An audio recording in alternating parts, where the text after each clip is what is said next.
My wife's friends joked that my wife had a backup lover if I messed up. I laughed, smart. Then I walked over to the backup, handed him the $100 engagement ring, and said, "Tag in, buddy. She's all yours." The silence in the room was deafening. My name's Aaron Blake, and I'm 33 years old, which apparently makes me old enough to know better, but still young enough to screw up spectacularly. According to my fiancée Mira, well, ex-fiancée now, but we'll get to that, I was supposedly the luckiest man alive. She told everyone that. Her mom, her friends, the barista at Starbucks who couldn't care less, but had to listen anyway because Mira never met a captive audience she didn't like. Lucky me, right? Lucky Aaron Blake, who somehow managed to snag a girl way out of his league, or so the narrative went. I should have been grateful. I should have been on my knees thanking the universe for the privilege of her presence. Instead, I was standing in my own living room last night, surrounded by 15 of her friends, holding a tray of dollar store cheese cubes and wondering when exactly my life had turned into a low-budget reality show that nobody asked for. Let me paint you a picture of this engagement party, and I use the term party extremely loosely here. Mira had called it intimate when she pitched the idea 3 weeks ago, her eyes all sparkly and optimistic like she was planning something out of a Pinterest board. Intimate, in Myra's vocabulary, apparently meant cramming every single person she'd ever smiled at into our 900-square-foot apartment and calling it cozy. I called it what it actually was, cheap with snacks.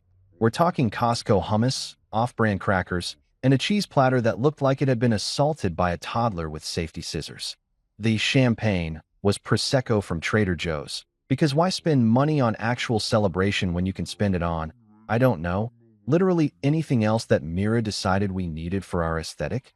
I'd spent the entire week leading up to this disaster cleaning every surface in the apartment like I was prepping for surgery, cooking finger foods that nobody would appreciate, and, my personal favorite, polishing that godforsaken cubic zirconia ring that Mira had picked out herself.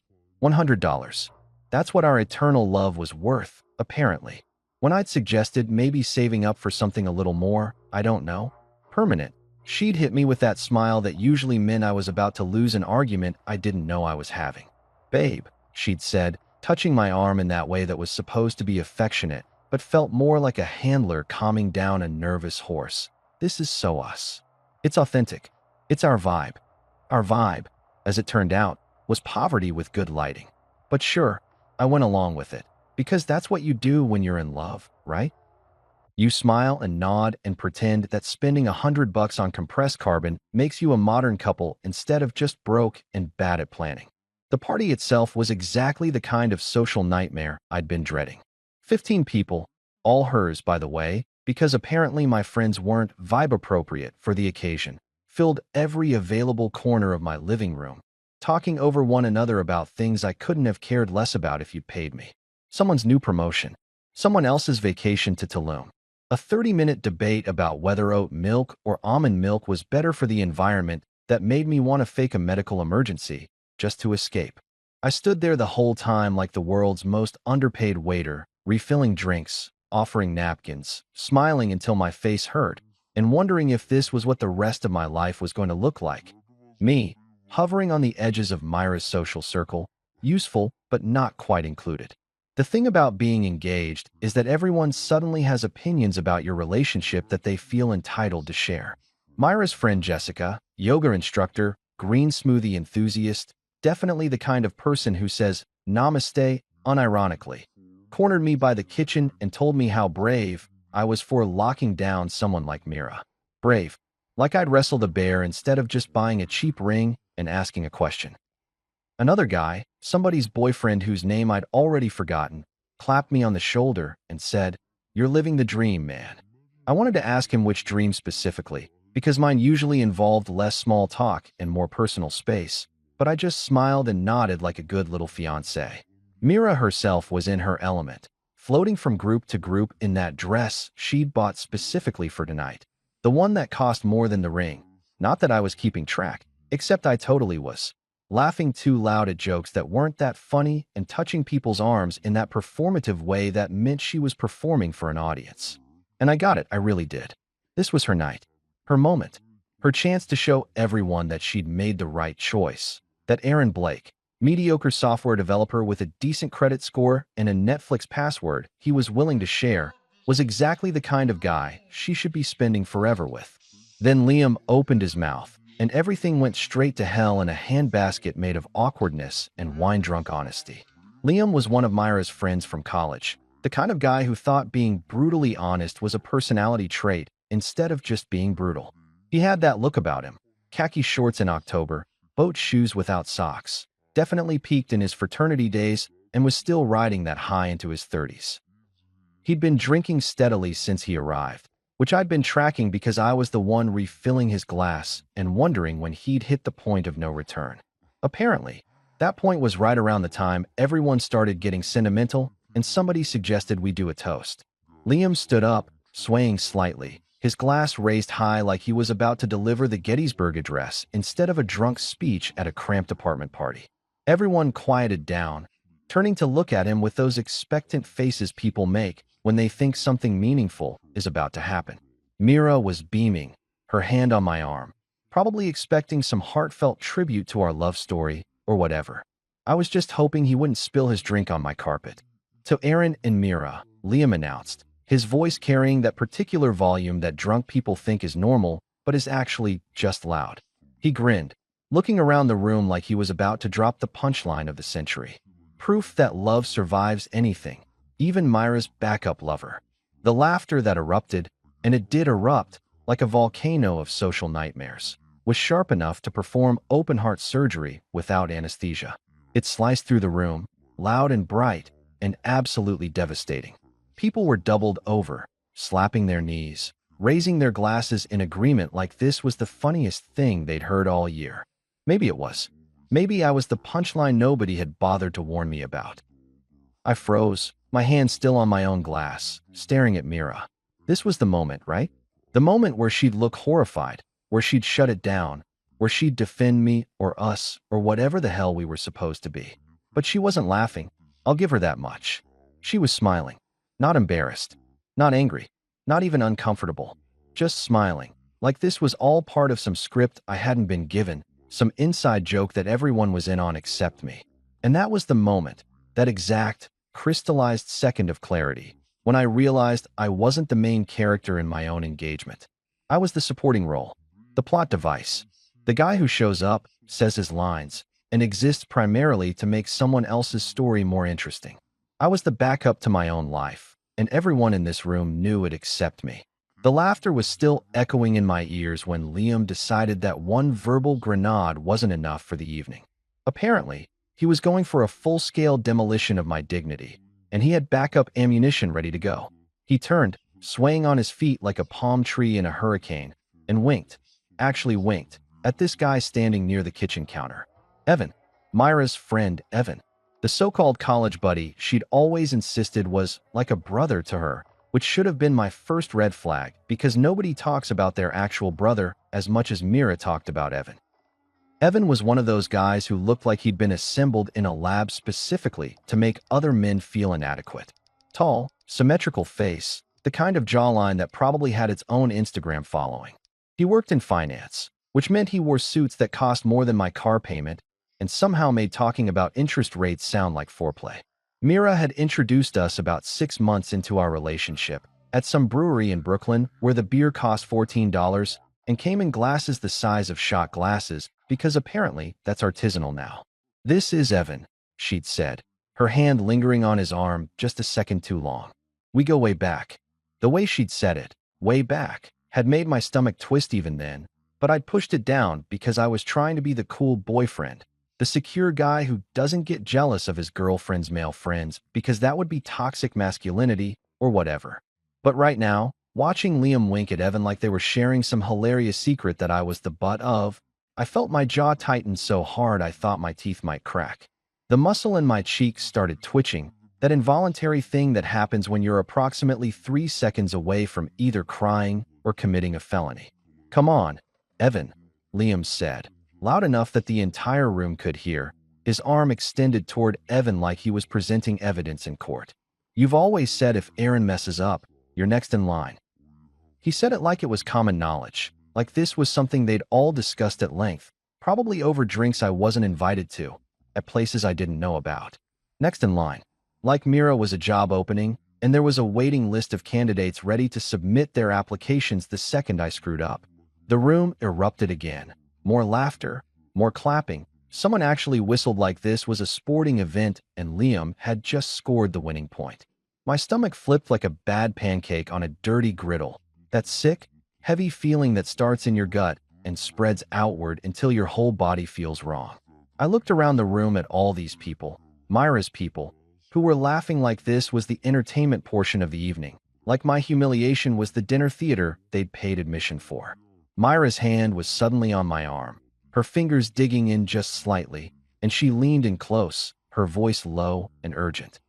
"Liam's drunk," she whispered, her breath hot against my ear. "Just ignore him, babe. He doesn't know what he's saying." Her tone was soothing, practiced, the same voice she used when she was trying to calm me down after a bad day at work or when she wanted me to agree to something I definitely didn't want to do. It was her management voice, and the fact that she was using it on me right now instead of on Liam, who was currently destroying our engagement party, told me everything I needed to know. "Oh, I'm ignoring plenty," I said, pulling my arm away from her grip and turning to look at her directly. "Really look at her. Mainly how you're blushing right now." And she was. Her cheeks were flushed pink, creeping down her neck, and it wasn't from the cheap Prosecco. It was from being called out, from having whatever arrangement she had with Evan exposed in front of everyone, from the uncomfortable recognition that her backup plan was no longer a secret. She opened her mouth to say something, probably another placating lie, another "you're overreacting" or "you're being dramatic." But I was already standing up, pushing back from the couch with enough force that the coffee table screeched against the hardwood floor. The room went quiet, that sudden hush that happens when people sense that the entertainment is about to get really good or really uncomfortable, and they're not sure which, but they're definitely not leaving. I grinned. Not a happy grin. I grinned the way a person grins when they've just realized they've been playing a rigged game and they're about to flip the whole table over. I grinned just enough to make everyone in that room uncomfortable, to let them know that I was done being the punchline, done being the guy who smiles and nods and pretends everything is fine when it's clearly, catastrophically not fine. "Smart joke, Liam," I said, my voice carrying across the silent room. "Backup lovers. That's very practical, actually. Very modern. Who needs traditional vows and commitment when you can have a waiting list? It's like having a reserve parachute, right? Super smart planning." I could see people shifting uncomfortably now, their smiles fading, unsure if I was playing along or having a breakdown. Honestly, I wasn't sure either, but I was committed to finding out. I walked straight toward Evan, who had gone completely still, his drink frozen halfway to his mouth, his eyes wide like a deer that had just realized it was standing in the middle of the highway. He was trapped between the kitchen counter and the wall, and as I approached, I could see him calculating whether he could escape, but there were too many people in the way and I was moving too fast. When I reached him, I pulled the ring box from my pocket, that stupid, cheap little box with the cubic zirconia ring that represented our vibe, and held it out to him like I was presenting a gift. "Tag in, buddy," I said, my voice cheerful, almost friendly, like I was doing him a favor. "She's all yours." The silence that followed was biblical. I'm talking Old Testament, pillar of salt, plague of locusts level silence. You could have heard a fruit fly gasp.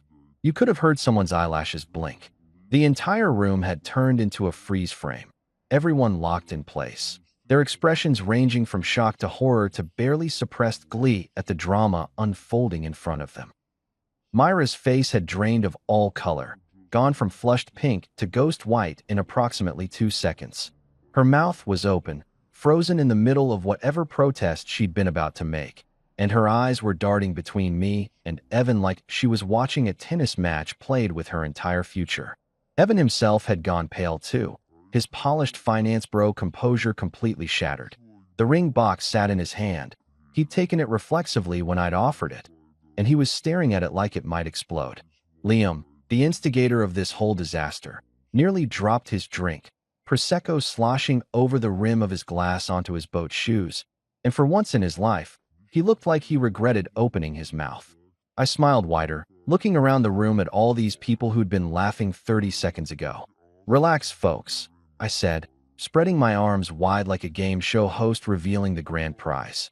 I'm just helping facilitate your little rotation plan here, making it official, streamlining the process.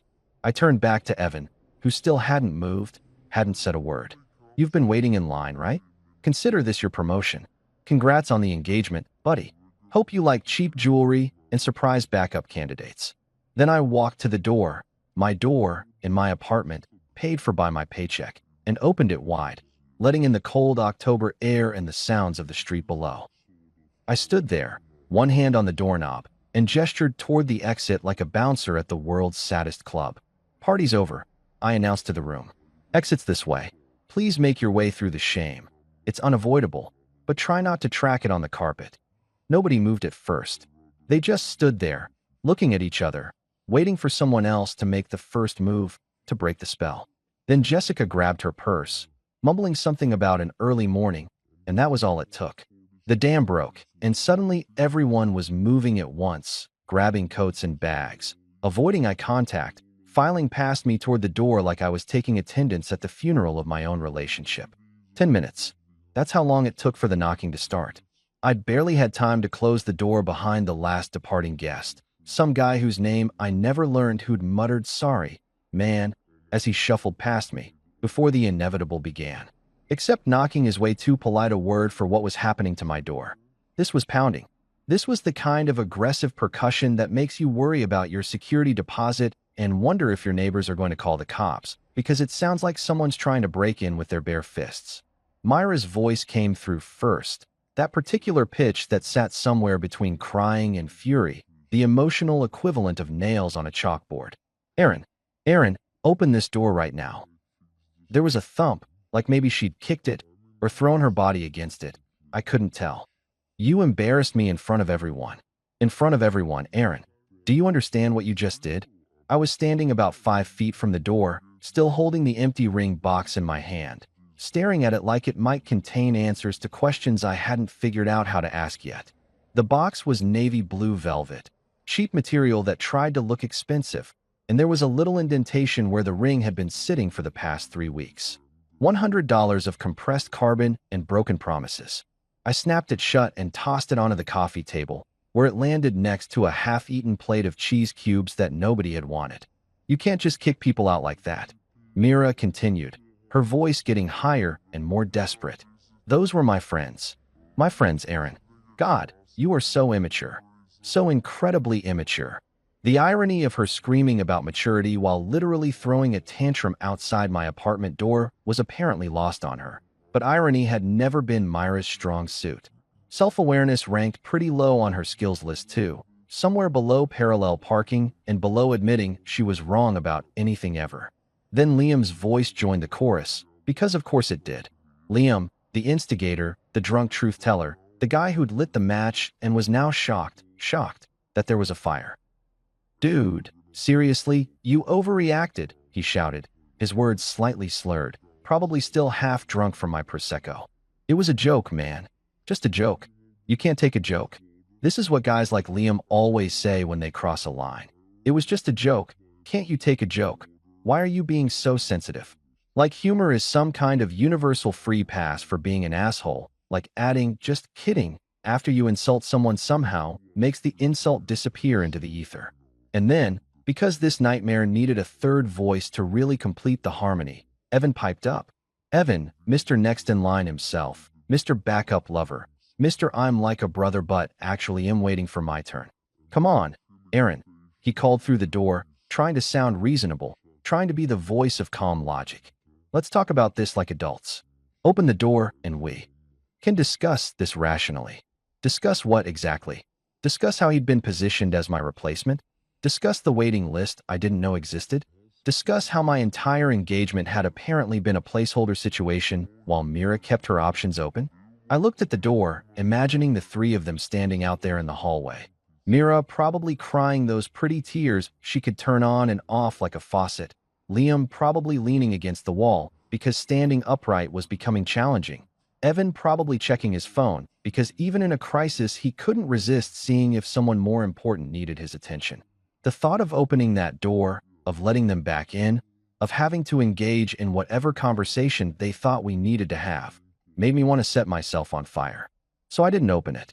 Instead, I walked calmly to my bedroom, grabbed my headphones. The good ones, the noise-canceling Bose ones I bought myself last Christmas because Mira said they were too expensive, but had no problem spending twice that on a purse, and put them on.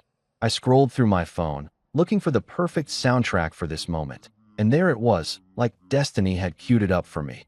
Another One Bites the Dust by Queen. Freddie Mercury's voice filled my ears, that iconic bass line thumping, and I cranked the volume up until the outside world disappeared into nothing but glorious, petty rock and roll.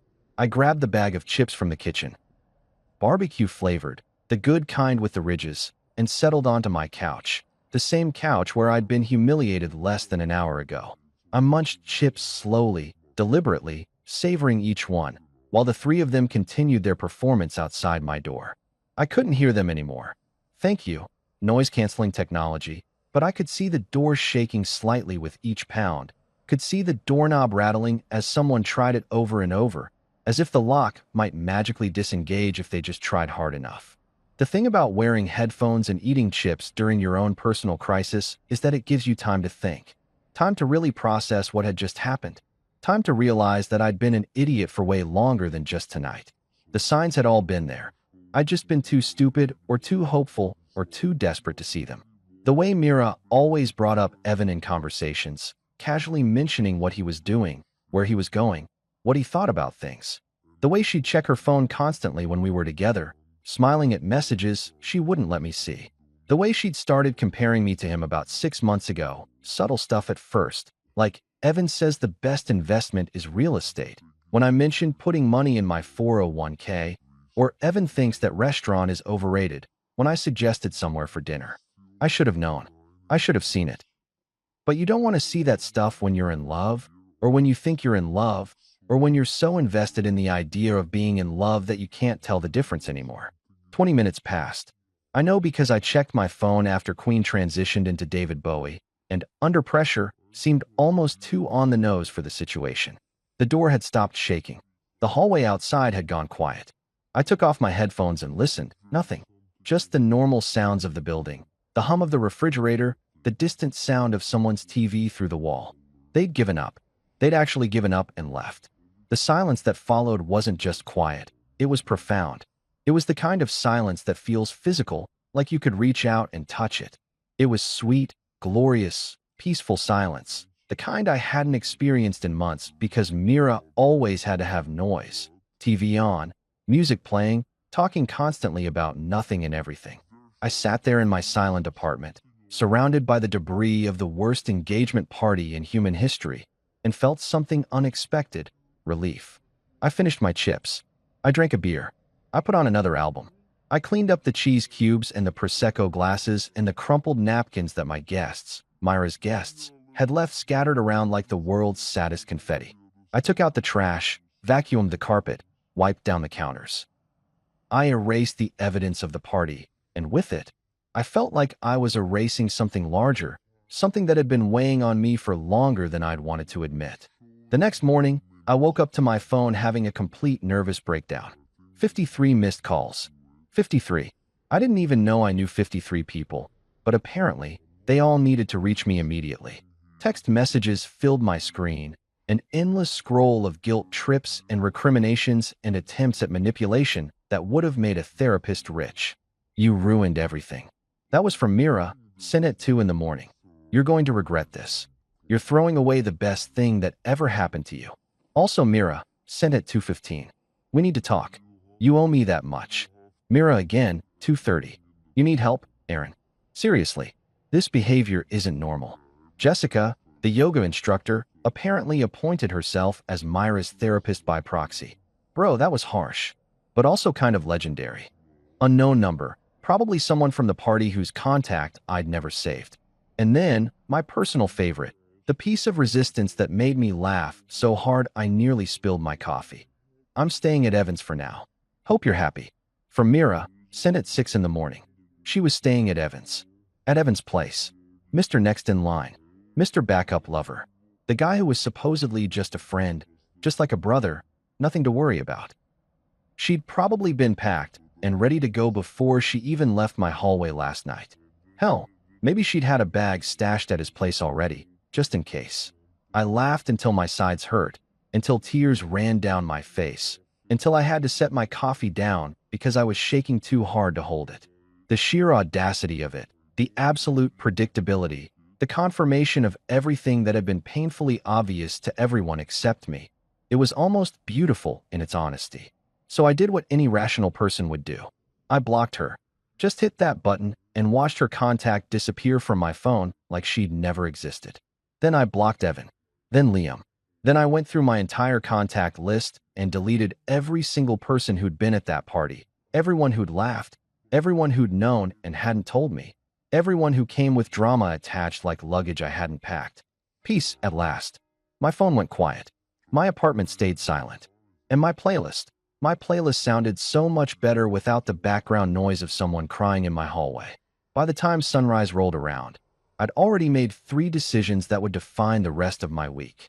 First, I was never eating barbecue chips for breakfast again. My stomach was staging a protest that felt like a small revolution. Second, I was keeping the coffee maker because I'd bought it and Mira only pretended to like coffee anyway. She mostly just took Instagram photos of it and then let it go cold. Third, and most importantly, I was calling a locksmith before Mira figured out that her key still technically worked and decided to let herself in for round 2 of the Drama Olympics. I found a 24-hour locksmith service on Google. 5 stars, 200 reviews. A guy named Rick who answered on the second ring and sounded way too cheerful for 6 in the morning. Rick's locks, we rock around the clock, he said, and I had to respect the commitment to the rhyme even if it made me want to hang up immediately. I told him I needed new locks installed as soon as humanly possible, preferably yesterday, definitely before my ex-fiancée remembered she had a key and access to my stuff. Say no more, brother, Rick said, like he'd heard this story 1,000 times before and probably had. Breakup special, I can be there in 45 minutes. Standard deadbolt, 150. You want the premium? 200. And if you want the whole door rekeyed with the fancy pick-resistant cylinder, we're looking at 300. Give me the works, I said, because if I was going to do this, I was going to do it right. $300 felt like a lot until I remembered that Mira had spent $400 on a throw pillow last month. A throw pillow, she'd said, was essential for the feng shui of the living room. The feng shui of a pillow. I should have known then that I was dating someone who lived in an alternate dimension where normal logic didn't apply. Rick showed up in 30 minutes, not 45, which immediately made him my new favorite person. He was exactly what you'd picture when you think locksmith at dawn. 50-something, thick Brooklyn accent, tool belt that looked like it had seen some things, and a coffee thermos the size of a small child. He took one look at my door, one look at my face, and nodded knowingly. Rough night, he asked. Engagement party went south, I said. Say no more. He patted my shoulder like a coach sending a player back into the game. Let's get you fortified, my friend. Nobody's getting through this baby without your permission. And just like that, Rick became my therapist, my life coach, and my security consultant, all rolled into one guy with a drill and an understanding of human nature. Best $300 I ever spent. Watching him install those new locks felt like watching someone perform surgery on my life, cutting out the infected parts, replacing them with something stronger, something that actually worked. He gave me 3 new keys, showed me how the deadbolt was basically Fort Knox in door form, and refused to take a tip because, in his words, you're going to need that money for the legal fees, trust me. After Rick left, I stood in my apartment, my name on the lease, my furniture that I'd bought before Mira had even moved in, and felt something shift. This was my space. Mine. Not ours. Not hers. Mine. And it was time to make that official. I started packing her stuff at around 8 in the morning, fueled by spite and the 3 cups of coffee I probably shouldn't have had on an empty stomach. I grabbed garbage bags from under the sink, the big black contractor bags, because I wasn't messing around with those flimsy kitchen ones, and headed for the bedroom.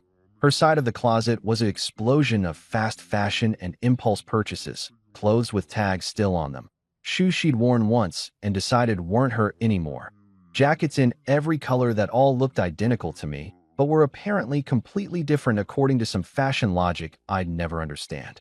I pulled everything off the hangers without ceremony, without folding, without care. Dresses that cost more than my car insurance. jeans that she'd said were investment pieces, that ridiculous faux fur coat that made her look like she was being attacked by a very dedicated Muppet. Into the bag it all went. I found a shoebox on the top shelf filled with photos of her and Evan. Actual printed photos, like this was 1995, and I threw the whole thing in without looking at them because I valued my blood pressure. The bathroom was worse. I didn't realize one person could own so much skincare until I opened the cabinet under the sink and found what can only be described as a dermatologist's office had exploded in there. Serums and essences and toners and moisturizers and eye creams and face masks and something called snail mucin that I refused to think about too hard. There was an entire drawer, labeled skincare, in her little label maker handwriting, and it was packed so full that I had to wrestle it open like I was defusing a bomb made of beauty products. I grabbed a box from the recycling bin, one that had held the air fryer I'd bought last month that she'd said was too aggressive for vegetables, whatever that meant, and started loading everything in. Each bottle felt like a tiny middle finger, a little piece of evidence that she'd been planning to stay, to build a life here, to merge our stuff until everything was ours instead of mine and hers. Except apparently she'd also been building an exit strategy, keeping Evan warmed up in the bullpen just in case I didn't work out. I grabbed a Sharpie from the junk drawer and wrote on the box in big, bold letters, "Miscellaneous lies." It felt petty. It felt immature. It felt absolutely perfect.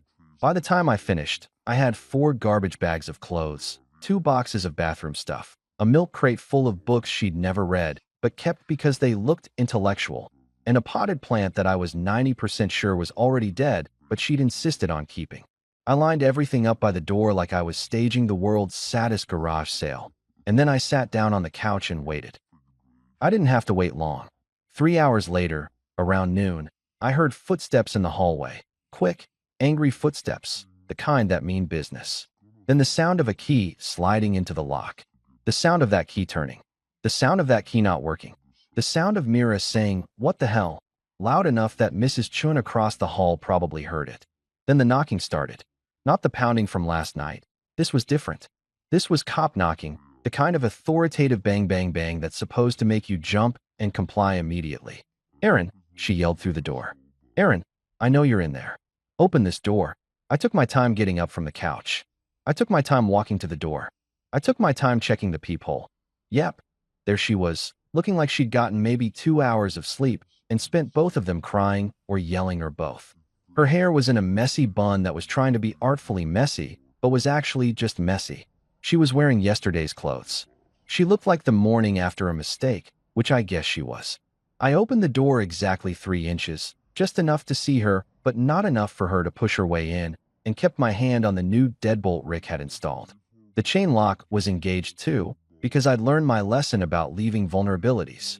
"What did you do?" she demanded, her voice sharp enough to cut glass. She held up her key like it was evidence in a trial. "My key doesn't work." "What did you do to the locks?" I smiled, the kind of smile that I'd been practicing all morning, the kind that said I was completely at peace with my choices. "Oh, that?" I said casually, like I was discussing the weather. "Yeah, I upgraded my security settings. The old system had a bug, kept letting in malware and viruses. You were glitching pretty hard, so I had to do a hard reset." Her face went through several emotions at once. Confusion, anger, understanding, more anger. "You changed the locks?" "You changed the locks on our apartment." "My apartment," I corrected, keeping my tone friendly, almost helpful. "Common mistake. But if you check the lease, which is right here, actually, I pulled it out this morning. You'll see only one name on it. Aaron Blake. That's me. Just me. Funny how that works." She tried to look past me, into the apartment, probably cataloging what was hers and what was mine and what she could claim in some imaginary court of broken relationships. "Half the stuff in there is mine, Aaron. You can't just lock me out of my own things." "Actually," I said, and I gestured to the pile of bags and boxes I'd stacked by the door, "your stuff is right here. Pre-packed for your convenience. I even organized it by category. Clothes, bathroom stuff, lies. That dead plant you refused to admit was dead. Everything accounted for." She stared at the pile, her mouth opening and closing like a fish trying to understand why the water had suddenly disappeared. "You can't do this," she said. but her voice had lost some of its edge, replaced with something that might have been panic or might have been the realization that she'd lost this round. Already did, I said cheerfully. But hey, bright side, now you don't have to move your stuff from my place to Evan's place. You were already there anyway, right? Saved you a trip. You're welcome. Her face flushed red, that angry crimson that started at her neck and crept up to her hairline. You're going to regret this, Aaron, she hissed, her hands balling into fists at her sides.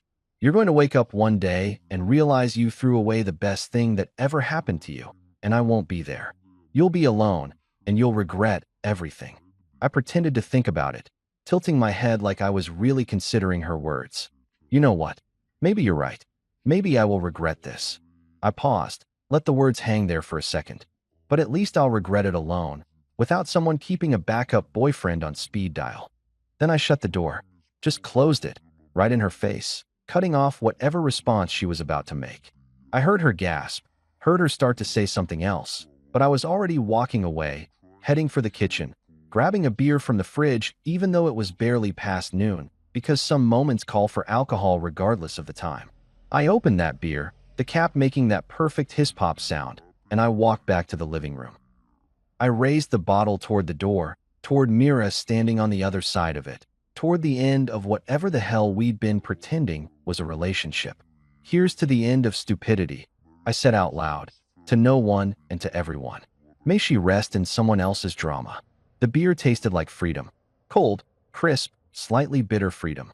And from outside the door, I heard Myra's footsteps retreating down the hallway, getting quieter, getting farther away, until finally, they were gone.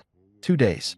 That's how long the peace lasted before Mira decided to escalate things from petty drama to actual legal intervention, which honestly was impressive even by her standards. I'd spent those 2 days in a state of blissful solitude, working from home, ordering takeout without having to negotiate about whether Thai food was too heavy for dinner, watching TV shows she'd always vetoed because they were too violent, or too stupid, or too whatever excuse needed to watch another reality show about rich people fighting. I'd forgotten what it felt like to live in my own space, without constantly walking on eggshells made of someone else's mood swings and unspoken expectations. So naturally, that's when the knocking started again. Except this time, it wasn't Myra's angry girlfriend knock, or even her dramatic victim knock. This was official knocking. Professional knocking. The kind of knocking that makes you immediately start mentally reviewing whether you've paid all your parking tickets, and if that thing you downloaded last month was technically legal or just morally ambiguous. I looked through the peephole, and my stomach dropped like an elevator with cut cables. 2 police officers, one older guy with the kind of mustache that had definitely seen some things and wasn't impressed by any of them, and a younger woman who looked like she'd rather be literally anywhere else. And standing behind them, like the world's most vindictive backup singers, were Mira and Evan. Mira had her arms crossed, wearing what I recognized as her "I'm the victim here" face, the one she'd perfected over 3 years of getting out of speeding tickets and returning things to. Stores without receipts. Evan stood next to her looking uncomfortable, which was a new look for him. Usually he had that finance bro confidence that came from never being told no by anyone except maybe the IRS. I opened the door because ignoring cops seemed like a bad life choice, even if they came with my ex-fiancé attached. "Good afternoon, officers," I said, going for polite and cooperative, which is what every true crime podcast tells you to do even when you've done nothing wrong. The older cop, his name tag said Martinez, and he had the energy of someone who'd broken up approximately 10,000 domestic disputes and was tired of all of them, pulled out a small notebook. "Sir, we received a call about an unlawful eviction. Are you Aaron Blake?" "I am," I said, because lying to cops seemed even worse than ignoring them. "And is this your residence?" Officer Martinez gestured to my apartment like he was confirming evidence. "Yes, sir, it is. My name's on the lease. I pay the rent. I even paid the security deposit, which I'm probably never getting back, because the landlord's going to claim normal wear and tear was actually intentional damage. But that's capitalism for you." The younger officer, Rodriguez, according to her name tag, looked like she was trying not to smile. Martinez just sighed the sigh of a man who knew this call was going to take longer than his break would allow. "Ms. Chun here claims you locked her out of her home and are withholding her property. MS." Chun. I looked at Mira, eyebrows raised. Is that what we're doing? Formal names? Okay, cool. Well, Officer Martinez, Miss Chun and I were engaged until approximately 2 days ago when I discovered she had a backup boyfriend waiting in the wings like an understudy in the world's worst Broadway show. I gestured to Evan, who had the decency to look at his shoes. That's him, by the way. Evan, the understudy. He's in finance. Sir, we're not here to mediate relationship issues, Martinez said, his tone suggesting he'd heard every version of this story and they all ended the same way. We're here because she claims you illegally evicted her. She wasn't evicted because she was never legally a tenant, I said, and I turned back into my apartment, grabbing the lease from where I'd left it on the coffee table because I'd somehow known, that this exact situation was coming. I handed it to Martinez. One name. See, just Erin Blake. No Mira Chun. She stayed here sometimes, kept some stuff here, but she never paid rent, never signed a lease, and definitely never contributed to the security deposit that I'm never getting back. Martinez studied the lease while Rodriguez looked over his shoulder. Mira made a noise that sounded like a strangled cat. That's not fair, she protested. We were engaged. We were building a life together. You can't just use technicalities. Technicalities like legally binding documents? I interrupted, smiling sweetly. Those technicalities? The ones that hold up in actual court. Ma'am, Martinez said, handing the lease back to me. This residence is registered solely to Mr. Blake. Unless you have documentation showing you're a legal tenant, we can't force him to allow you access. Myra's face was doing that thing where it cycled through emotions faster than a slot machine. Shock, anger, betrayal, more anger, and finally landing on desperate. But my stuff is in there. My clothes, my furniture, my chair. Her voice cracked on the word chair like it was the most important thing in the universe. I already gave you your stuff. I reminded her, leaning against the doorframe. Remember? 2 days ago? Big pile of bags and boxes. You left them in the hallway and Mrs. Chun across the hall was complaining about the fire hazard, so building maintenance threw them out. Not my problem, you didn't collect your belongings in a timely manner. That was a lie. I'd actually called Myra's mom and told her to pick up the stuff, which she had, but Mira didn't need to know that right now. The chair. Mira practically shrieked. My ergonomic chair? The one for my back. It cost $700. Oh, that chair, I said, like I'd just remembered it existed. The Herman Miller knockoff you insisted we needed because sitting in regular chairs was destroying your spine, even though you spent most of your time sitting on the couch scrolling Instagram. It's mine. I need it. I have back problems. She was getting shrill now, that pitch that made dogs in a 3-block radius start howling in sympathy. Ma'am, please calm down, Rodriguez said, her hand moving slightly toward her belt in that way cops do when they're preparing for a situation to escalate. Sir, does she have property still inside the residence? Well, I said slowly, enjoying this way more than I probably should have. There is a chair. But see, here's the funny thing about that chair. I pulled out my phone, scrolled through my photos until I found what I was looking for, and held it up so both officers could see. This is the receipt. From Office Depot. Purchased 14 months ago. Paid for by this credit card. I zoomed in on the relevant part. Erin Blake's credit card. My credit card. My chair. The silence that followed was the kind you could bottle and sell to meditation apps. Myra's mouth opened and closed like she was trying to reboot her argument. Evan was still staring at his shoes, which were probably expensive Italian leather shoes that cost more than the chair in question. Martinez took my phone, studied the receipt, and handed it back with an expression that suggested he'd seen this exact scenario play out 100 times before and humanity never ceased to disappoint him. Looks like his chair, ma'am, Martinez said flatly. But I'm the one who used it. Mira protested. I'm the one with back problems. He just sat on the couch playing video games. Doesn't matter who sat in it, Rodriguez chimed in, her voice tired. Matters who bought it. That's how ownership works. Mira turned to Evan, her face desperate. Evan, tell them. Tell them how he's being unreasonable. Evan finally looked up from his shoes, his face pale. I don't think I should get involved in this, Mira, he said quietly, and I had to give him credit. He'd finally realized that being the backup boyfriend meant backing up right out of this disaster. Martinez closed his notebook with a decisive snap that sounded like a gavel. Mr. Blake, Is there any property in your residence that legally belongs to Miss Chen? And I'm talking legally. Purchased by her, documented as hers, not just things she used. I pretended to think about it, tapping my chin. You know what? There might be a few things. Some makeup in the bathroom I missed, maybe a book or two. Tell you what, officers, if you want to supervise, I'm happy to let her collect anything that's actually hers. Should take about 5 minutes because there's not much. That's acceptable, Martinez said, looking at Mira. Ma'am, you can collect your personal effects under police supervision. You have 15 minutes. Mira looked like she wanted to argue, but even she wasn't dumb enough to argue with a cop who clearly had better things to do. She pushed past me into the apartment, Evan trailing behind her like a confused puppy, and I stepped aside to let the officers in.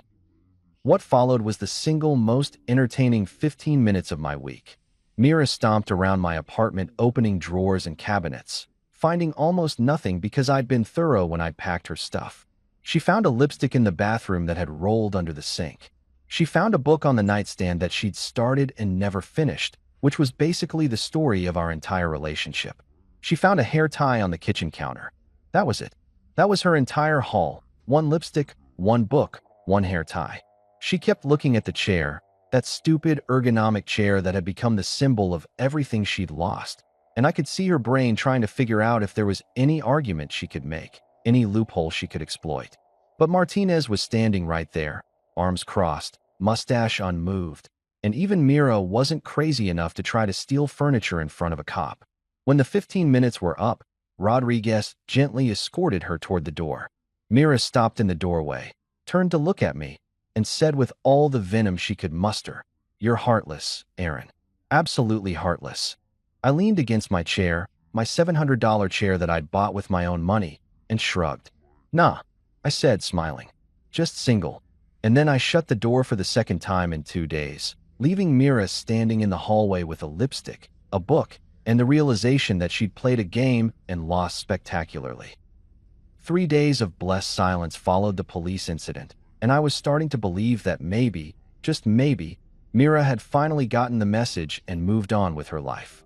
I should have known better. I should have remembered that Myra's specialty was never the direct approach. It was the indirect, passive-aggressive, make your life difficult from a distance approach that she'd perfected over years of dealing with people she didn't like but couldn't directly confront. In college, when her roommate had eaten her yogurt, Mira hadn't confronted her. She'd left anonymous notes in increasingly aggressive fonts until the roommate moved out. When a coworker had gotten a promotion she thought she deserved, Mira hadn't complained to HR.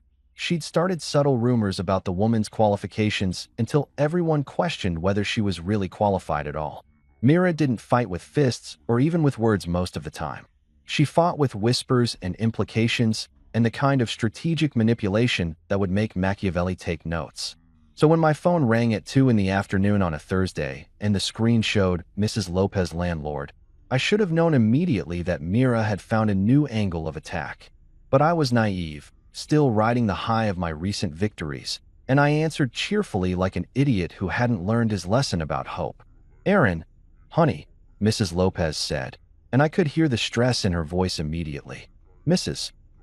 Lopez was 60-something, Puerto Rican, ran the building like a benevolent dictator, and baked cookies for tenants at Christmas. She'd never called me honey in a stressed tone before. This was bad. "We need to talk about your apartment." My stomach dropped. "What about my apartment?" "I've been getting complaints," she said, and I could hear papers shuffling on her end. Anonymous complaints. About noise. Screaming. Fighting. Weird smells. Someone called the management office 3 times yesterday, saying there's been constant disturbances from your unit. I looked around my apartment, which at that exact moment contained me, a half-eaten sandwich, and reruns of The Office playing at a reasonable volume. "Mrs. Lopez, I've been working from home. Alone. The loudest thing that's happened in here this week was me laughing at a meme. I can show you my call logs. I haven't even had anyone over." She sighed, long and deep, the sigh of a woman who'd dealt with tenant drama for 30 years and could smell bullshit from a mile away. "I believe you, Aaron. I do. But corporate doesn't care what I believe. They care about complaint logs. And right now, your apartment has 3 formal complaints filed against it in 24 hours. That's more than the party boys on the fourth floor who actually do play music until 3 a.m. Let me guess, I said, abandoning my sandwich because my appetite had suddenly vanished.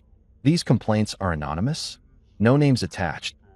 Anonymous tip line, she confirmed, which I told corporate was probably someone with a grudge, but they don't want to hear it. They want an inspection. Next week, Tuesday at 10 a.m. I have to walk through, document everything. Make sure you're not running a meth lab or a fight club or whatever they think you're doing based on these complaints. I closed my eyes and counted to 10, which is what my therapist in college had told me to do when I felt rage building, back when I could afford therapy and before I'd spent all my money on an engagement ring that lasted approximately 3 weeks. It's my ex-fiancée, I said. Has to be. We broke up last week. She's been trying to make my life hell. This is exactly the kind of thing she'd do. I figured as much, Mrs. Lopez said, her voice softening. Listen, I'll do what I can, but you need to make sure that apartment is spotless on Tuesday. No dishes in the sink, no weird smells, no evidence of anything that could possibly be construed as violating your lease. Corporate's looking for excuses to raise rent or push people out. They'd love a reason to claim lease violation and start eviction proceedings. Eviction? Over anonymous complaints that are obviously fake. Welcome to modern property management. Honey, cover your ass, keep your head down, and I'll try to smooth this over on my end. She paused. And Aaron, change your Wi-Fi password, just in case. After she hung up, I sat there on my couch staring at my sandwich like it might contain answers to questions I didn't want to ask. This was psychological warfare. This was Mira realizing she couldn't get to me directly, couldn't take my stuff, couldn't force her way back in, couldn't use the cops to intimidate me.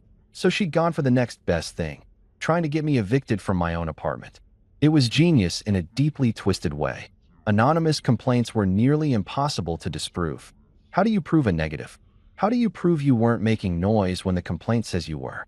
It was her word against mine, except her word was anonymous and could be anything she wanted it to be. I opened my laptop and checked my building's tenant portal, which I normally ignored because who actually reads those except people with too much time on their hands? Sure enough, there were 3 complaints filed against my unit in the past 48 hours. Loud arguing and screaming heard at 11 p.m. on Tuesday. I'd been asleep at 11 p.m. on Tuesday. Strong chemical smell coming from unit, possibly drugs or cleaning products. I'd taken out my trash that morning. If anything, my apartment smelled like the lavender air freshener I'd bought specifically because it didn't smell like anything Mira had ever chosen. Constant foot traffic in and out of apartment at all hours, suspicious activity. I'd literally had 0 visitors since the engagement party disaster. The only foot traffic had been me walking to and from my own front door. It was impressive, really, in a sociopathic kind of way. Mira had figured out exactly how to weaponize the system against me. She couldn't attack me directly anymore, so she'd found the pressure points: my housing, my stability, my ability to just exist peacefully in my own space, and she was pressing them systematically. This wasn't about getting me back or winning some argument about who was right and who was wrong. This was about punishment. This was about making sure that if she couldn't be happy, I couldn't be happy either. I could feel the anger building, that hot, tight feeling in my chest that made me want to punch something or scream or drive over to Evan's place where she was supposedly staying and have it out once and for all. But that's what she wanted. That's exactly what she wanted, for me to react, to escalate, to do something that would give her ammunition for more complaints, more drama, more evidence that I was unstable or dangerous or whatever narrative she was building. So I made a decision right there, sitting on my couch with my abandoned sandwich and my laptop full of false accusations. If Mira wanted chaos, I would give her the opposite. If she wanted to wage war with whispers and anonymous complaints, I would fight back with documentation and peace, so aggressively peaceful it would make Switzerland look aggressive. She wanted me to crack? I would be so calm, so collected, so impossibly reasonable that there would be nothing for her to work with. I opened a new document on my laptop and started typing. Incident log, apartment 3B, tenant Aaron Blake. I documented everything. The engagement party disaster with dates and times. The police visit with the officers' names and badge numbers. The complaints Mrs. Lopez had mentioned with screenshots from the tenant portal. I downloaded my calendar showing my work-from-home schedule. I pulled up my credit card statements showing I'd had zero social activities, zero guests, zero anything that could possibly support the idea that I was running some kind of suspicious operation out of my apartment. Then I started calling witnesses. My coworker Dave, who I'd been on Zoom calls with until midnight on Tuesday when I was supposedly screaming and fighting. Hey man, weird question, but if someone asked you what I was doing Tuesday night at 11 p.m., what would you say? Dave laughed. Dude, you were on that client call with me until like 11:30. What? Just need to document some stuff. Can you email me confirmation of that? Just like, hey Aaron, confirming we were on a work call Tuesday night from 9 p.m. to 11:30 p.m. or something. You getting sued or something? Or something. I'll explain later. Just send the email. Yeah, man, no problem. I called my neighbor across the hall, Mrs. Chun, different Mrs. Chun, no relation to Mira despite the coincidence that had confused Officer Martinez. She was 80-something, heard everything, saw everything, and had opinions about everything that she wasn't shy about sharing. Mrs. Chun, hi, it's Aaron from 3B. Oh, Aaron, how are you? I heard about your engagement party. Such a shame. That girl was too loud anyway. Yeah, that's actually kind of why I'm calling. Have you heard any noise from my apartment lately? Like in the past week? Noise? From your place? Honey, I hear everything in this building. The college boys upstairs with their terrible music, the couple on the first floor who think everyone wants to hear their arguments about whose turn it is to do dishes. But you've been quiet as a mouse. What? Someone's been filing noise complaints against me, saying I'm having parties or fights or something. Mrs. Chun made a disgusted sound. That's ridiculous. I'm right across the hall. I'd hear it. Want me to write something down? I'll write something down. I've got nice stationery. By the time I finished making calls, I had 5 different people ready to provide statements that I'd been exactly where I said I was, doing exactly what I claimed I was doing, and definitely not running a criminal enterprise out of my 900 square foot apartment. I compiled everything into a folder, physical and digital, labeled it evidence of harassment, and saved it in approximately 17 different places because I'd learned the hard way that important documents have a way of disappearing when you need them most. Then I sat back, cracked open a beer even though it was only 3 in the afternoon, and whispered to no one in particular, checkmate. Except it wasn't checkmate yet. This was just the opening move in a game I hadn't wanted to play but was apparently playing anyway. Mira had started this war, but I was going to end it. Not with her tactics of chaos and lies, but with mine. Documentation, truth, and peace so aggressive it would make her anonymous complaints look like the desperate flailing of someone who'd already lost. I've never been the kind of guy who runs to lawyers at the first sign of trouble. Growing up, lawyers were people you saw on TV shows or billboards promising to get you money after a car accident you probably caused yourself. They wore expensive suits and spoke in a language designed specifically to make normal humans feel stupid and poor. But sitting there in my apartment with a beer at 3 in the afternoon, staring at a folder full of evidence that my ex-fiancée was actively trying to ruin my life through systematic harassment and potentially get me evicted from my own home, I realized that maybe, just maybe, this was exactly the kind of situation that required someone who spoke fluent legal intimidation. I started Googling lawyers for crazy ex-girlfriend harassment New York, which probably wasn't the correct legal terminology, but it was accurate. And after scrolling past about 15 ads for divorce attorneys and 3 for criminal defense lawyers, that made me wonder what kind of internet history Google thought I had. I found a website that looked professional without being pretentious. Rivera Law Group. Civil litigation and harassment cases. The guy in the photo looked like he could be someone's cool uncle, mid-40s, nice suit that wasn't trying too hard, smile that suggested he'd heard every ridiculous story imaginable and was ready to hear yours too. I called the number, expecting to get a receptionist who would schedule me for some time in 2027 after I'd already been evicted and was living in my car, but instead, an actual human male voice answered on the second ring. Rivera Law Group. This is Trent Rivera speaking. His voice had this quality that can only be described as calm confidence with a side of subtle smugness, like he already knew he was going to win whatever case you were calling about and was just waiting for you to catch up to that reality. Hi. My name is Aaron Blake, and I need help with, well, it's complicated. My ex-fiancée is filing false complaints against me trying to get me evicted, and I don't know if that's illegal or just really petty, or both?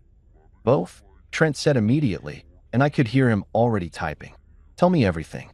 Start from the beginning. Don't leave anything out. And yes, the part you think is too embarrassing to mention is probably exactly the part one need to hear. So I told him everything. The engagement party disaster with Liam's drunk toast about backup lovers. The ring box I'd handed to Evan in front of 15 mortified witnesses. Mira pounding on my door while I ate chips and listened to Queen.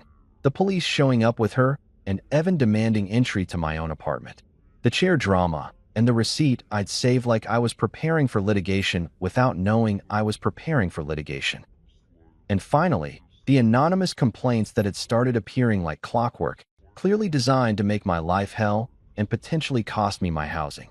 Trent listened to all of it without interrupting except to occasionally say, hum, or, oh, that's good, when I mentioned documentation I'd saved, which made me feel like maybe I wasn't completely incompetent at this adulting thing. When I finished, there was a pause, and then he said something that made me like him immediately. Your ex-fiancé is what we in the legal profession call a piece of work, and what I personally call Tuesday. You deal with this kind of thing often? Brother, if I had $1 for every time someone's ex tried to weaponize the system to make their former partner's life miserable, I could retire to a beach in Thailand and never look at another case file. Lucky for you. I find these cases deeply satisfying. There's nothing I enjoy more than shutting down retaliatory harassment with legal paperwork so thorough it makes people reconsider their life choices. I was pretty sure I'd just fallen in platonically professional love with my lawyer. We scheduled an in-person consultation for the next morning, and I showed up at his office in Manhattan at 9 a.m. sharp with my folder of evidence, my timeline of events, and the desperate hope that someone with actual legal authority could make this nightmare stop. Trent's office was exactly what I'd hoped for.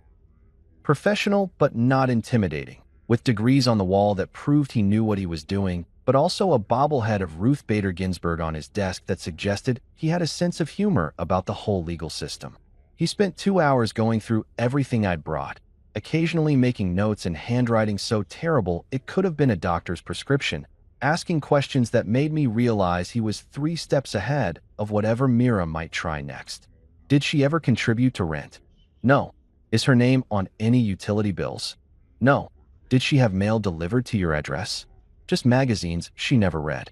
Do you have any written communication where she acknowledges the relationship is over? I pulled out my phone and showed him the text where she'd said she was staying at Evans, plus about 40 other messages that ranged from angry to manipulative to straight-up threatening. This, Trent said, holding up my phone like it was the Holy Grail, is beautiful. She's documenting her own harassment. People always do this. They can't help themselves. They're so convinced they're the victim that they create a written record of them victimizing you, and then act surprised when it's used against them in court. So what do we do? Trent smiled, and it was the smile of a man who was about to ruin someone's day with the power of proper legal formatting. We draft a cease and desist letter that's so comprehensive, so detailed, so absolutely bulletproof that when she receives it, her immediate response will be to call a lawyer of her own, who will read it and tell her to stop everything immediately before this gets expensive. What followed was a masterclass in professional passive aggression disguised as legal correspondence. Trent typed while I watched, occasionally asking me to confirm details or provide exact dates. And what emerged was a thing of beauty. 3 pages of single-spaced legal language that managed to be simultaneously polite and absolutely terrifying. The letter opened with a formal identification of the parties involved. Me as the victim of harassment, Mira as the primary perpetrator, and Evan and Liam as contributing participants in the defamation and emotional distress. Then it got into the good stuff. A chronological list of every incident, every false statement, every anonymous complaint that could be traced back to her through circumstantial evidence and pattern of behavior. It cited specific laws she'd violated, harassment statutes, filing false reports, defamation, intentional infliction of emotional distress. It referenced the police report from when she'd tried to claim unlawful eviction, pointing out that the officers had confirmed I was legally in the right. It mentioned the documented timeline of her staying at Evan's address immediately after our breakup, which contradicted any claim she might make about needing access to her apartment. And then came the warning section. which Trent delivered with the kind of calm menace that made me grateful he was on my side. The letter stated clearly that any further contact, any additional false complaints, any continued attempts to interfere with my housing, employment, or general existence would result in immediate legal action, including, but not limited to, a restraining order, a civil lawsuit for damages, and formal complaints to law enforcement about filing false reports. It demanded immediate cessation of all harassing behavior and retraction of all false complaints filed with my building management. The closing paragraph was my favorite. Please be advised that this letter serves as formal notice that all further communication regarding this matter must go through legal counsel. Any direct or indirect contact with Mr. Blake will be considered violation of this cease and desist order and will be met with appropriate legal consequences. It's perfect, I said when Trent finished reading it aloud. It's absolutely perfect. I know, he said without a trace of false modesty. That's why you're paying me. Now, we'll send copies via certified mail to Mira at Evan's address. Yes, I already looked it up in public records. And to Evan himself, since he's been participating in this harassment. We'll also send one to Liam at his address because, drunk or not, he initiated the public humiliation that started this whole mess. What about my landlord? Way ahead of you. Trent pulled up a separate document. I've drafted a letter to Mrs. Lopez and her corporate office explaining the situation, providing evidence that the complaints are retaliatory and false, and notifying them that any adverse action taken against you based on these fraudulent complaints will result in legal action against the building management for facilitating harassment. Basically, we're putting everyone on notice that this is a legal matter now, not just personal drama. I watched as Trent printed multiple copies, signed them with a flourish that suggested he'd practiced that signature specifically to look intimidating, and arranged them in envelopes that somehow looked more official than regular mail. By the end of the day, certified letters were on their way to Mira, Evan, Liam, Mrs. Lopez, and the corporate office of my building management company. Each envelope contained a bomb of legal consequences wrapped in professional letterhead, waiting to detonate in the mailboxes of everyone who'd made the past 2 weeks of my life a living hell. I walked out of Trent's office feeling lighter than I had in days, maybe weeks, maybe since before I'd proposed to Mira with that stupid cubic zirconia ring. For the first time since the engagement party disaster, I felt like I wasn't just reacting to her attacks. I was taking action, real action, the kind backed up by actual legal authority and the threat of consequences that couldn't be ignored or dismissed. That night, sitting in my apartment with a beer and the kind of peace that comes from knowing you've played your best move, I raised my glass toward nothing and everything and whispered what was becoming my mantra: checkmate. The week that followed the lawyer's letter was the kind of silence that makes you suspicious, like when a toddler goes quiet and you know they're either sleeping or committing a felony against your furniture. I kept waiting for the other shoe to drop, for Mira to escalate things to some new level of crazy I hadn't anticipated, for another knock on my door that would signal the next phase of whatever psychological warfare she'd cooked up. But nothing came. No angry texts because I blocked her number. No complaints filed with the building because Trent's letter had apparently scared the corporate office into actually investigating the anonymous tips and realizing they were all coming from the same IP address traced back to Evan's apartment building. No police showing up because even Mira wasn't dumb enough to involve law enforcement again after they'd already confirmed she had no legal standing. It was peaceful, eerily peaceful. The kind of peaceful that made me check my phone every hour to make sure it was still working, that the silence wasn't because I'd somehow been cut off from civilization and was living in a bubble where Myra's drama couldn't reach me. I went to work. Well, I logged into work from my couch because remote jobs are the greatest invention since antibiotics, and nobody bothered me. I ordered takeout and ate it while watching whatever I wanted without someone complaining that my TV choices were too lowbrow or not intellectually stimulating enough. I slept through the night without stressed dreams about engagement parties or backup lovers or ergonomic chairs that cost more than my monthly grocery budget. So naturally, that's when my phone buzzed with a text from an unknown number, because the universe has a sixth sense of timing and probably enjoys watching me suffer for entertainment purposes. The text was short, almost painfully so, like someone had agonized over every word and still couldn't figure out how to make it sound less pathetic. Hi, it's Evan. I stared at my phone for a solid 30 seconds, trying to process the sheer audacity of Mr. Next in Line, Mr. Backup Boyfriend, Mr. Finance Bro with the expensive shoes reaching out to me like we were old friends who'd just lost touch and needed to catch up over coffee. What could he possibly want? What combination of circumstances had led him to think that texting me was a good idea, a smart move, anything other than a spectacularly bad decision that would end poorly for him? The second text came through before I could formulate a response. I'm done. She's crazy. Sorry for everything. And there it was, the inevitable conclusion that anyone with half a brain could have seen coming from a mile away. Evan had gotten his chance to be the main character in Myra's relationship drama, had stepped up from understudy to leading man, and had apparently discovered what I'd known for 3 years but had been too invested to admit. That Myra was exhausting, manipulative, high maintenance, and absolutely not worth the effort it took to maintain the illusion that everything was fine. I could picture it so clearly it was almost cinematic. Evan, thinking he'd won some prize by getting Myra to stay at his place, quickly realizing that staying at his place meant she'd basically moved in without asking and had started rearranging his furniture to achieve better feng shui. Myra, who never met a personal boundary she couldn't steamroll, probably going through his phone, questioning his female co-workers, making passive-aggressive comments about his apartment being too bachelor Y and needing a woman's touch. The fights that would have started over stupid things. Where to eat dinner, what temperature to keep the thermostat, whether his friends were good enough for her elevated social circle. And finally, the realization that he'd been in love with an idea of Myra, not the actual person, and the actual person was kind of a nightmare to live with for more than a long weekend. I felt something unexpected wash over me, and it took me a second to identify it. Not anger, not satisfaction, not even schadenfreude, though there was definitely a little bit of that mixed in there. It was pity. I actually felt sorry for Evan, who'd been so convinced that the grass was greener, that Myra and I just weren't compatible, and he would be different. He would be better.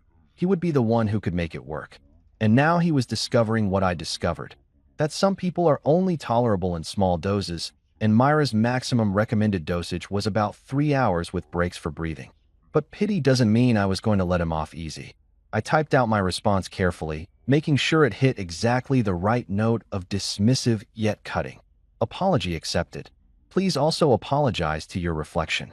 I hit send, watched the message turn from delivering to delivered, and then immediately blocked his number before he could respond with whatever justification or explanation or plea for understanding he'd probably prepared.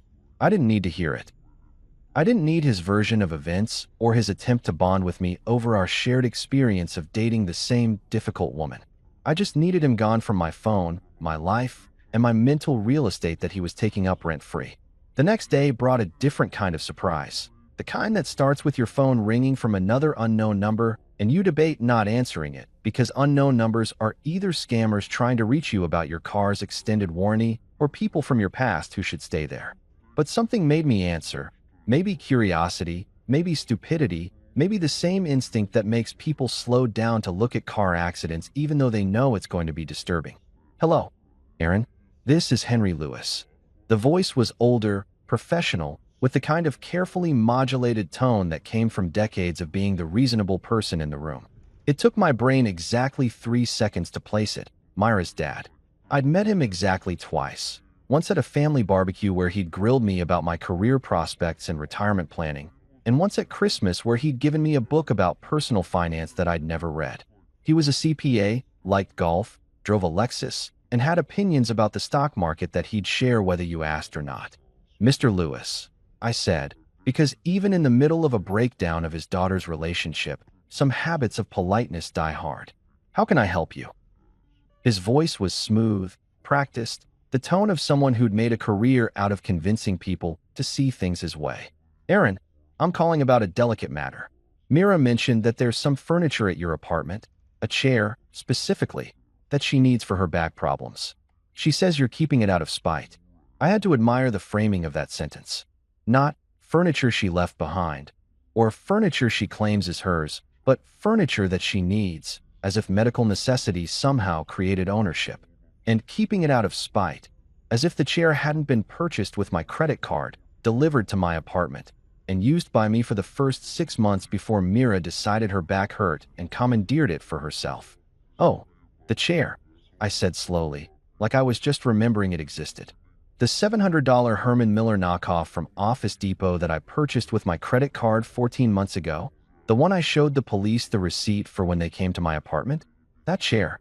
There was a pause, the kind where you can hear someone recalibrating their approach mid-conversation. Yes, well, regardless of who purchased it, Mira has been using it, and she has legitimate back problems. Surely we can work something out? I'd be willing to reimburse you for half the cost.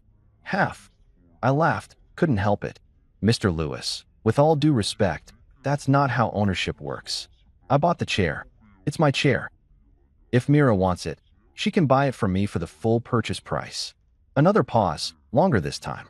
I could picture him sitting in his home office with the mahogany desk and the law degree framed on the wall, even though he was an accountant, not a lawyer, trying to figure out if I was serious or negotiating. You want her to buy her own chair back from you. It's not her chair. It never was her chair. It's my chair that she happened to sit in a lot. And yes, if she wants it that badly, she can Venmo me $700 and I'll will it out to the curb for pickup. Otherwise, it stays where it is, in my apartment, under my ass while I work. The silence that followed was so profound, I actually checked to make sure the call hadn't dropped. Then, finally, let me call you back. He hung up, and I sat there feeling petty and vindicated in equal measure. Was I being ridiculous about a chair? Probably. Was the chair worth $700 of spite? Absolutely not. Was I going to stand my ground anyway because this had stopped being about furniture and started being about principle? You're damn right I was. 10 minutes later, 10 minutes, which meant Mr. Lewis had called Mira, they'd argued about it, and he'd decided it was easier to just pay me than to deal with his daughter's drama. My phone chimed with a Venmo notification. $700 from Henry Lewis. The notes section said simply, "For the chair." I stared at that notification for a good 30 seconds, a smile spreading across my face that would have made the Grinch proud. Then I stood up, grabbed the chair that had somehow become the symbol of my entire failed relationship, and wheeled it toward my front door. I didn't bubble wrap it. I didn't protect it. I didn't do anything except roll it out into the hallway and text Mr. Lewis from the unknown number he'd called from. Chair is outside apartment 3B, ready for pickup. Then I went back inside, locked my new locks, and watched from the peephole as, 20 minutes later, Mira showed up with Evan trailing behind her like a pack mule. She looked at the chair sitting there in the hallway, looked at my door like she was debating knocking, and then decided against it. Smart choice. She grabbed one armrest, Evan grabbed the other, and they hauled that stupid ergonomic chair down the hallway toward the elevator without ever looking back. I poured myself a drink, whiskey this time, the good stuff I'd been saving, and raised my glass toward the door, toward the hallway where the chair had been, toward the end of the stupidest transaction I'd ever been part of. Cheers to pain relief, I whispered, for both our backs. The days following the great chair transaction of 2025. Which is absolutely what I was calling it now because it deserved a title that matched its absurdity, settled into something I hadn't experienced in approximately 3 years. Normalcy. Not the fake normalcy where you're pretending everything is fine while your relationship slowly circles the drain like water in a clogged sink, but actual, genuine, peaceful normalcy where the most dramatic thing that happens in your day is deciding between Thai food and pizza for dinner and choosing both because you're an adult with disposable income and no one to judge your life choices.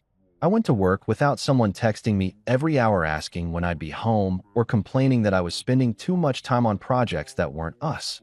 I cleaned my apartment on my own schedule instead of according to Myra's arbitrary standards that changed based on whether she was in a good mood or had seen something on Pinterest that made her feel inadequate about our living space.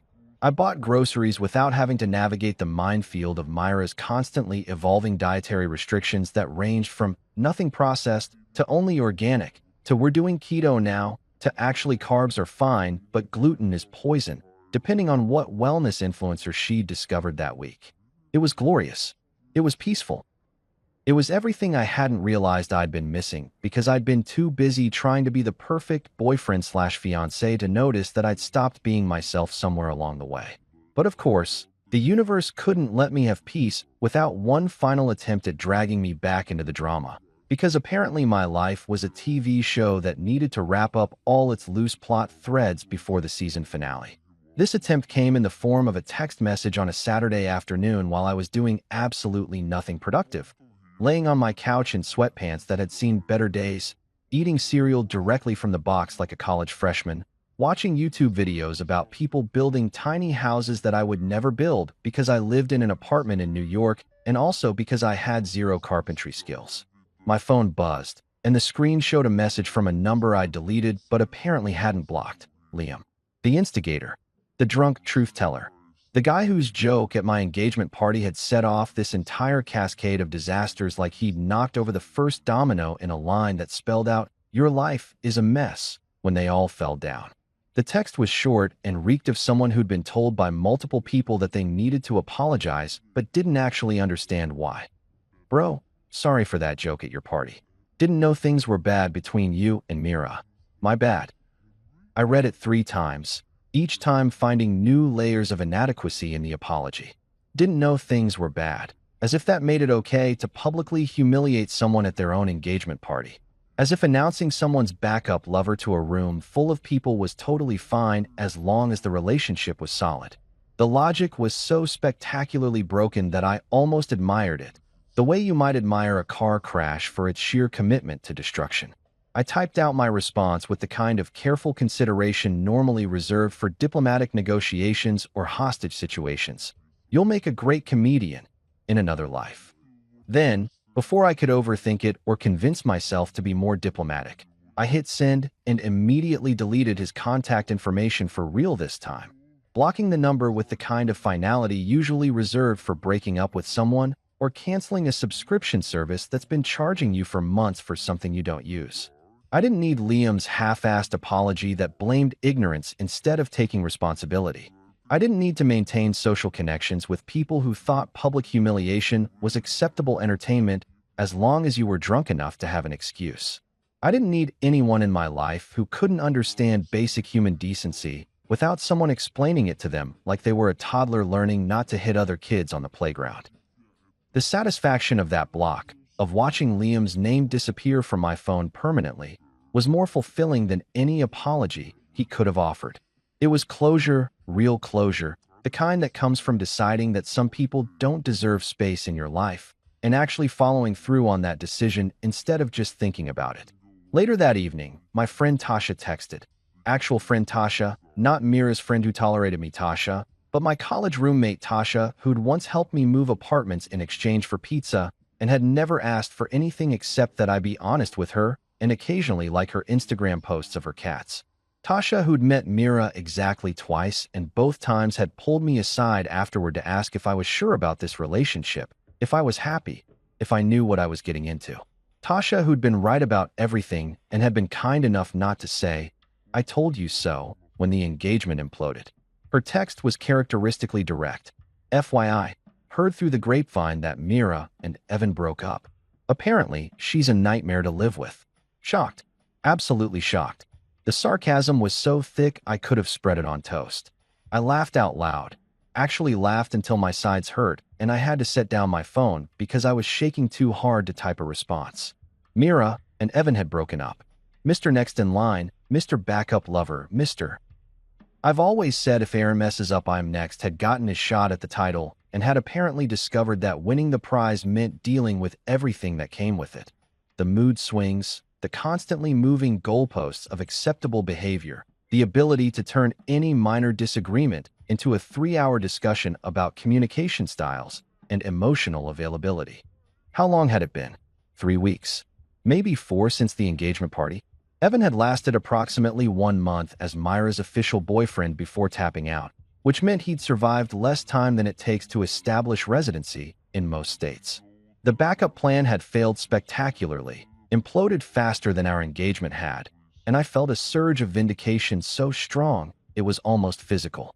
I typed back to Tasha. Backup Lover couldn't survive the trial version. Huh? But he didn't even make it to the premium features. Did he at least get a participation trophy? Tasha's response came immediately. He moved to Boston for work. Took a job offer he'd been sitting on specifically to get away from her. That's not a breakup. That's a tactical retreat. Boston. Evan had moved to an entirely different city to escape my ex-fiancée. He'd relocated his entire life, probably taken a pay cut or at least dealt with the hassle of finding a new apartment and shipping his furniture and explaining to his friends why he was suddenly leaving, all to put approximately 200 miles between himself and Mira. That wasn't just breaking up, that was witness protection program level of wanting to disappear from someone's life. For the first time since the engagement party disaster, I didn't feel angry when I thought about Mira. I didn't feel hurt or betrayed or embarrassed about the whole backup lover situation. I just felt free. Free from the constant walking on eggshells. Free from trying to be whoever she needed me to be that particular day. Free from the exhausting mental gymnastics of convincing myself that all relationships were this hard and I just needed to try harder and communicate better and be more emotionally available or whatever the current self-help terminology was for. Your partner is actually just kind of a nightmare, and no amount of personal growth is going to fix that. Freedom's weird. It doesn't sound like triumph or celebration or anything dramatic that you'd see in a movie. It sounds like silence. Comfortable, peaceful silence where you're not waiting for the other shoe to drop or bracing yourself for the next argument or checking your phone every 5 minutes to see if you've somehow screwed up without realizing it.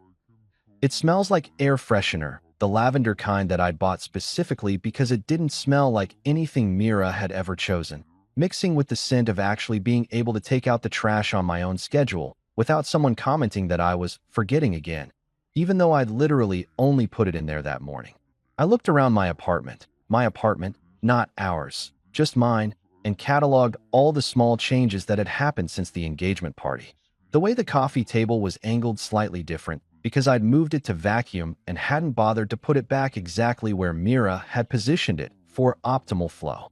The throw pillows that were actually thrown now, casually tossed on the couch instead of arranged in that specific way that apparently mattered for reasons I'd never understood.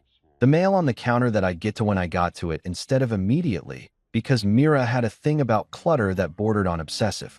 The dishes in the sink that I'd wash tomorrow because they weren't bothering anyone except me, and I didn't care. These weren't signs of depression or giving up or letting myself go, despite what Mira would probably claim if she could see them. These were signs of someone living their actual life instead of performing an acceptable version of life for someone else's benefit. This was what it looked like when you stopped trying to be perfect and just started being yourself. Even if yourself was kind of messy and ate cereal from the box and didn't always remember to put the throw pillows back exactly right. I grabbed my phone, opened my music app, and put on the same Queen playlist that I'd listened to while Mira pounded on my door that first night. Another One Bites the Dust filled my apartment, and I turned it up loud enough that Mrs. Chun across the hall probably heard it, but not so loud that she'd complain because I was still trying to be a decent neighbor despite everything. I raised my mostly empty beer bottle toward nothing and everything, toward Mira and her failed backup plan, toward Evan fleeing to Boston like he was escaping a natural disaster, toward Liam and his inadequate apology, toward everyone who'd laughed at that engagement party and probably felt awkward about it now. To freedom, I said out loud, my voice competing with Freddie Mercury's vocals and winning only because I was closer to my own ears. To peace. To throw pillows that don't have to be perfect. To dishes that can wait until tomorrow. To not having a backup lover because I don't need a backup of anything anymore. The silence that followed. Well, not silence because the music was still playing, but the metaphorical silence, the absence of drama and chaos and constant crisis management, wasn't awkward this time. It wasn't concerning or suspicious or the calm before the storm. It was just peaceful, perfectly, wonderfully, boringly peaceful, and I was going to enjoy every second of it. 3 weeks later, I was cleaning out my nightstand drawer. You know, that junk drawer everyone has that's filled with old receipts, random chargers, and life decisions you'd rather forget, when I found it. The ring. That stupid $100 cubic zirconia symbol of my monumentally bad judgment, still sitting in its navy blue velvet box like a tiny monument to failure. I pulled it out and held it under the afternoon light streaming through my window. It sparkled, which was impressive considering it was basically fancy glass pretending to be a diamond, much like my relationship had been fancy dysfunction pretending to be love. The irony wasn't lost on me. For a second, I thought about keeping it, maybe as a reminder, maybe as a trophy, maybe as evidence that I'd survived something I shouldn't have agreed to in the first place. But that felt too much like holding on to baggage I'd spent the last month desperately trying to unload. I slipped on my jacket, pocketed the ring box, and walked 3 blocks to the pawn shop on the corner, the one with the dusty window display and the owner who'd definitely seen some things. Except I walked right past the entrance and dropped the box into the donation bin outside. Someone else can try the deluxe heartbreak package, I muttered. Maybe they'll have better luck. Back home, I cracked open a beer and collapsed onto my couch.